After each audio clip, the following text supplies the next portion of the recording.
Hello everyone, welcome back to one more question from organic. This question was about unsaturated aldehydes and ketones. We call these compounds as enones.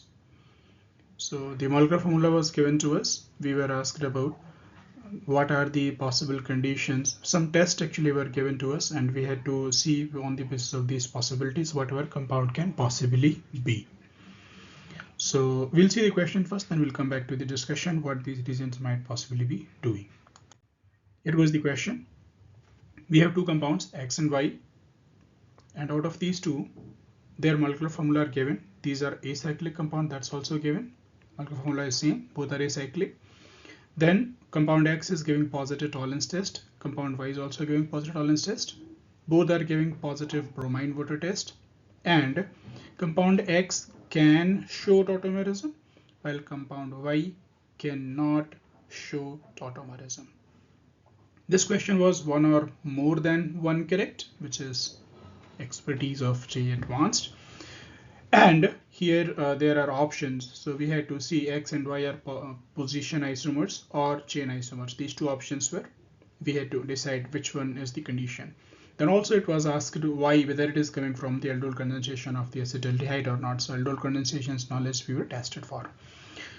Also, it was asked that when we are having D3O plus, that is deuterium present in an acidic medium, how many hydrogen it can replace with deuterium. So basically they are asking about how many labile hydrogens are present. We'll see all these options one by one. Although it sounds a little bit straightforward, but maybe one or two smaller things which we can possibly be missing, I'll be elaborating in our discussion over here. So when we are doing some observation, then what inference from that observation is coming, this will be seeing for compound number X and compound number Y one by one. So when molecular formula is given as C4H6O and this is aliphatic, that is given open chain compound, then it infers that there are 2 pi bonds. If it was cyclic, then could have been only 1 pi bond present. This is true for both the compounds. C6H6O aliphatic means there are 2 pi bonds present. Okay. Now, when this is giving a positive Tollens test, there are two possibilities. Either this compound contains one C double bond C and one C double bond O, that can be either aldehyde and one double bond, or it can be a triple bond where there are 2 pi bonds present, C triple bond C, this one. Same thing is true about the second compound because that also gives positive Tollens test, and here also same situation, because this is Tollens, it cannot be ketone, it can be either aldehyde or terminal alkyne. We'll be talking in a bit why we are not going with the terminal alkyne, why we are going with the aldehyde situation. We have written that terminal alkyne in some different fonts, which is implying that we are not going ahead with the thought that this can possibly be this situation. We are not very much convinced with this thought, because when it is being said Tollens test, what we should be thinking about. We'll be talking of that in a minute.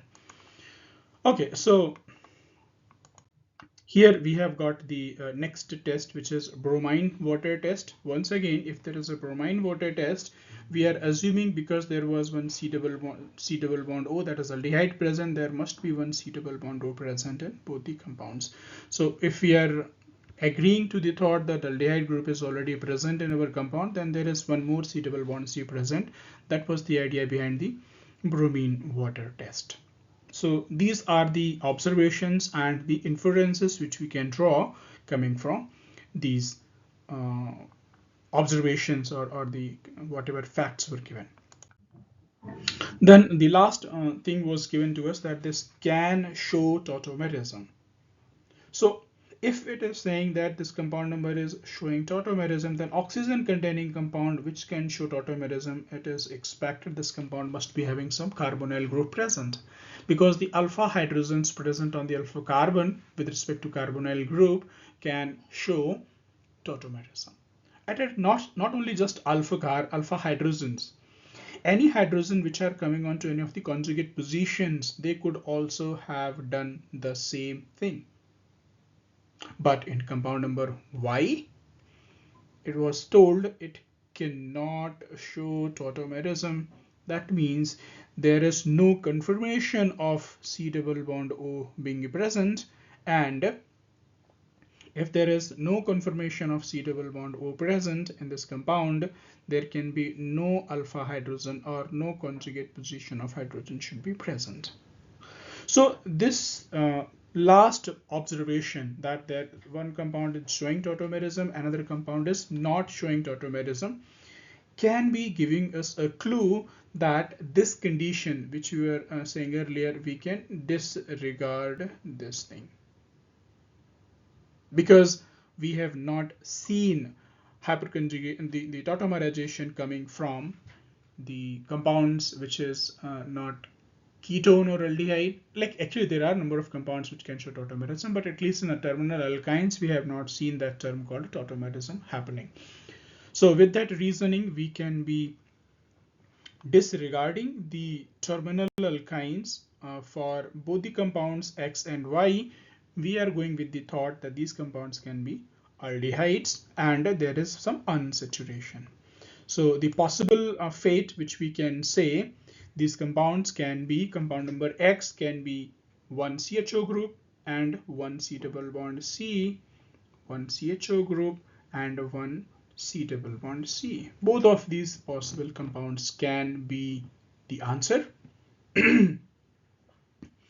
And in the compound number Y, these possibilities we are disregarding on the basis that these compounds will not be showing any kind of tautomerism. So the only compound which we could have, actually we could have thought about this compound as well, that compound when this is CHO, this compound is not having any alpha hydrogen over here. This is the alpha carbon. This alpha carbon is having one CH3 group, so the CH3 becomes beta.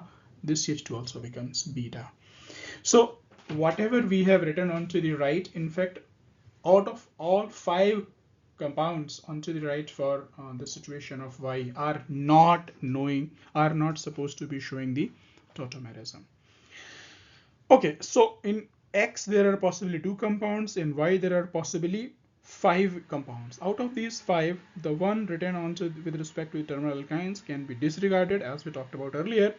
We can have a look once again which one of these we can go ahead with. And basically this is related to the Tollens reagent or Tollens test. What we call Tollens test, when it should be considered and when it should be disregarded. Here we go. So actual meaning of Tollens reagent, and sometimes we imply that this can be having some other things as well, as we should be knowing it very much with very much clarity. So what we are understanding, the Tollens test, which was supposed to be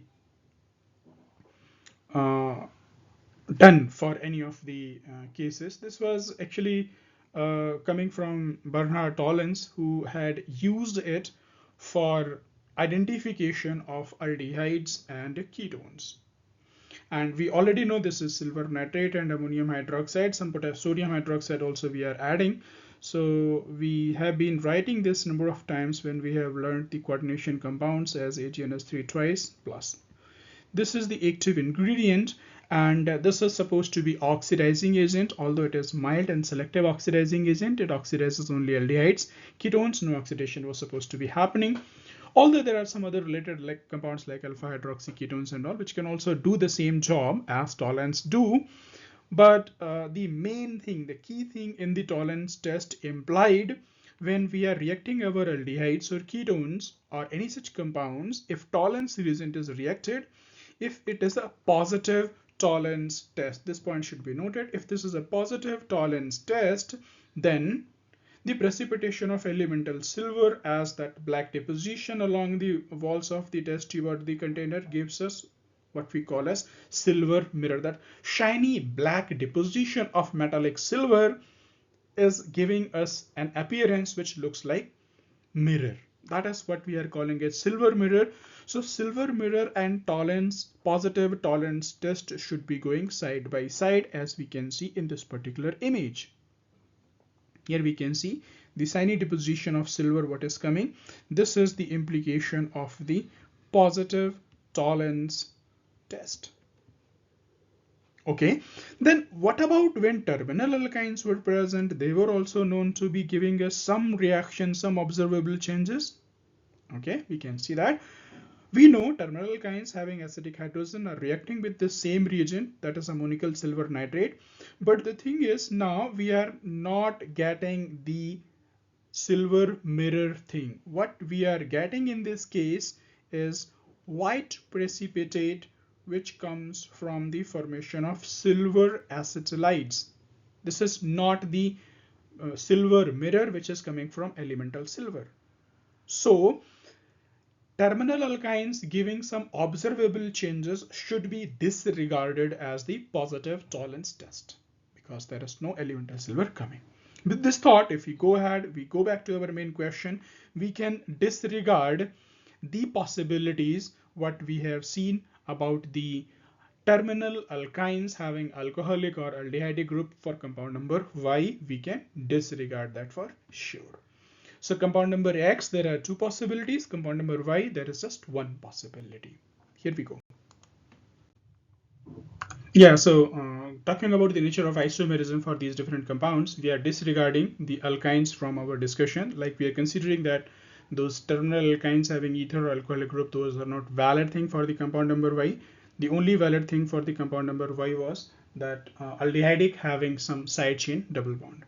So here we are writing the structures of the compound. These are either of the compounds of X1 and X2. So the first compound we are considering is going to be our X1. The second compound we are considering is going to be X2. And then for the compound number Y, we have got only one possibility, that is this compound, because this is not showing tautomerism. So alpha carbon is not having any hydrogens available. Now, our thought process for the writing IUPAC name and isomeric relationship is, we may not have seen that in a number of in our regular discussion probably, but this is true that writing complete IUPAC names has got correlationship with their isomeric nature. Like if you know their IUPAC name, you can relate what can be the isomeric relationship between the compound being talked about. We'll have just a discussion about these two things, position isomers and chain isomers. So position isomers, when are written their IUPAC names, they will have same word root and different locant value. And this different locant value can be coming either for a functional group or for a substituent. So there can be aldehyde group present on the alcoholic group can be present on different position. Aldehyde can actually not be, that will be always in the carbon number 1. So alcohol, like say butane 1-ol and butane 2-ol are the position isomer because the functional group is going into different carbons. And this is a functional group like say your 2-methyl pentane and 3-methyl pentane will be considered as the again the position isomers because the substituent is going to be on 2 or 3. So that's the idea about the position isomers. Then talking about the chain isomers, we'll be saying when we are having a different word root. Those compounds which are having different word root, of course here the functional group should remain the same, we'll be calling as the chain isomer. Because if the functional group is changing, we'll be calling those as the functional isomers. So putting these two things into IUPAC names of these compounds, we'll realize what's the relationship between X and Y. Okay, so IUPAC name of the compound number 1 is but3-enol, compound number X2 is but2-enol. The only difference, you can see but-enol is remaining same. The only thing what is difference is this thing, 2 and 3. So X1 and X2 are the position isomers. But we are not asked about X1 and X2. We are asked about how X is related with the Y. So this does not matter whether we have chosen compound number X1 or compound number X2. Its relationship with the compound number Y is, here the word root was but, 4 carbons chain. Here the word root is pro. So methyl prop basically. So the relationship is going to be the chain isomeric. These cannot be position isomers. These are going to be the chain isomers of each other.